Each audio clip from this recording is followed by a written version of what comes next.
अली अमीन गंडापुर को क्यों ओहदे से हटाया गया और सुहेल अफरीदी को क्यों ओहदे पर बिठाया गया, दोनों पर बात कर लेते हैं। अगर आप यूट्यूब चैनल मेरा देख रहे हैं तो जितने नए आने वाले दोस्त हैं वो ज़रूर चैनल को सब्सक्राइब कर दें ताकि नई मालूमात आप तक पहुंच सके।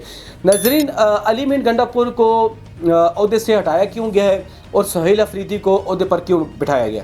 पहले हम अली अमीन गंडापुर पर बात कर लेते हैं, तो फिर सुहेल अफरीदी पर भी बात कर लेंगे ताकि दोनों बातें आपको बआसानी समझ में आ जाएँ। अली अमीन गंडापुर को ओहदे से इस वजह से हटाया गया चूँकि इमरान न्याज़ी से जब भी मुलाकात होती थी इसकी, तो कहीं ना कहीं से यही बात सामने आती थी कि फ़ौज के ख़िलाफ़ कंपेन चलाओ, जबकि एक रियासत का ज़िम्मेदार अली अमीन गंडापुर जैसे हुकूमत में नहीं आया था, जब वो सीएम नहीं बना था, तो उसका ही मौक़िफ़ कुछ ऐसा ही था, फ़ौज के ख़िलाफ़ प्रोपेगेंडे करना, चुंगड़ों वाला काम करना। लेकिन जब ज़िम्मेदार बन गया, उसने देखा कि रियासत के अंदर कितना कुछ गलत हो रहा है जिसमें सियासी लोग भी इन्वॉल्व हैं, तो वहाँ पर उसने कुछ बातें जो इमरान न्याज़ी की नहीं मानी थी। तो इस वजह से मैं मुख्तसरन आपको बता दूं कि फ़ौज के ख़िलाफ़ प्रोपोगंडा न करने पर अली अमीन गंडापुर को हटा दिया। वैसे जब सीएम अब नहीं है तो अब नीचे उतर के दोबारा देखना, अब दोबारा से ये बयानबाजी करेगा जिस तरीके से पहले कर रहा था। लेकिन हक़ाइक़ यही थे, जब ज़िम्मेदारी उसके सर पर आ गई थी तो उसने देखा था कि रियासत के अंदर रियासत के हालात कैसे हैं और इस वक्त कौन कौन से काम करने पड़ रहे हैं। अब आ जाते हैं सुहेल अफरीदी पर। सुहेल अफरीदी, सबसे पहले ये बात है कि सुहेल अफरीदी की काबिलियत क्या है, वो कितना पढ़ा लिखा है। ये मुझे पीटीआई के चुंगड़े बचुंगड़े अगर उनके अंदर कोई शर्म हया है तो मुझे कमेंट करके बता सकते हैं कि सुहेल अफरीदी की काबिलियत क्या है।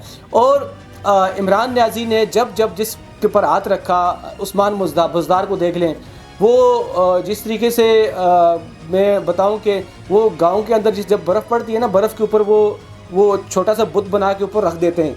तो उस्मान बुज़दार का यकीन माने नाज़रीन ये हाल था कि ऐसे बिठाया हुआ था। उसके बाद जो है परवेज़ खटक आ गए थे, उनका भी हाल देख लें। उसके बाद महमूद खान साहब आ गए थे, उनका भी हाल देख लें।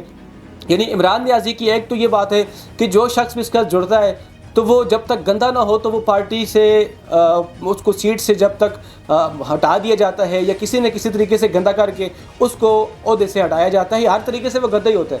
इमरान न्याज़ी का कोई एक शख्स ऐसा बता दें कि क्रिकेट से लेके अब तक उसका जो साथ चला हो और एंड में जाके वो गंदा ना हो, तो ये इसकी खासियत समझने के जवानी की है, कोई नई बात नहीं है।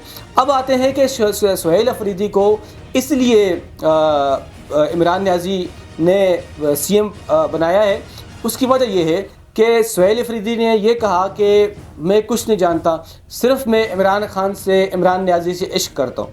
तो ये इश्क की वजह से जो सुहेल अफरीदी बार बार पहले कह रहा था कि मेरा इमरान न्याज़ी से इश्क है, तो इश्क की वजह से जो आप अगर इश्क का मतलब क्या है, चूँकि बहुत समझदार लोग बीच में बैठे हैं, रेहान खान की किताब आपने शायद बहुत सारे लोगों ने पढ़ी हुई होगी, तो इश्क का मतलब इमरान न्याज़ी का क्या होता है। तो जब इसने ये बयान दिए तो उसके बाद इमरान न्याज़ी को पता चला कि मेरा आशिक तो बैठा हुआ है, अब इसी को बनाओ। चूँकि इमरान न्याज़ी का अब जो आगे जो प्लान है, फ़ौज के ख़िलाफ़ जो हिकमत अमली उन्होंने बनाई है कि हर तरीके से फ़ौज के ख़िलाफ़ बयान भी दिलवाने हैं, जितना हो सके फ़ौज के ख़िलाफ़ कंपेन चलानी है।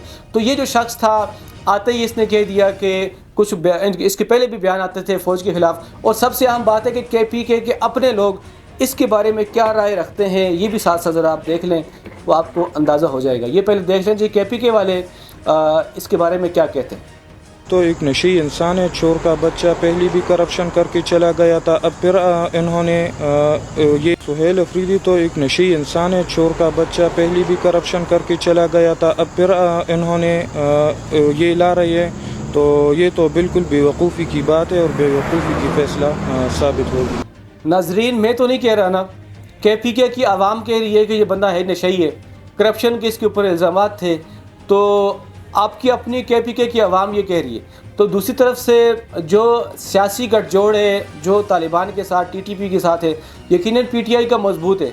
तो अब इसको ये चैलेंजेस हैं बाकायदा तौर पर रियासत के लिए कि इनके गठजोड़ को कैसे ख़त्म किया जा सकता है। और सुहेल अफरीदी अगर CM बन जाता है तो CM समझ ले बन ही गया, तो अगर ये बन गया तो क्या ये भी TTP के साथ मिलकर, जिस तरीके से इमरान न्याज़ी ने कहा था कि हम मुतालबात के ज़रिए, मुज़ाकरात के ज़रिए मामलात हल करेंगे, जिसकी वजह से और यहाँ पाकिस्तान के अंदर खूनरेज़ी बढ़ी। तो नाज़रीन, अब तक के इतने काफ़ी, मिलते हैं एक नई वीडियो में। अल्लाह हाफ़िज़।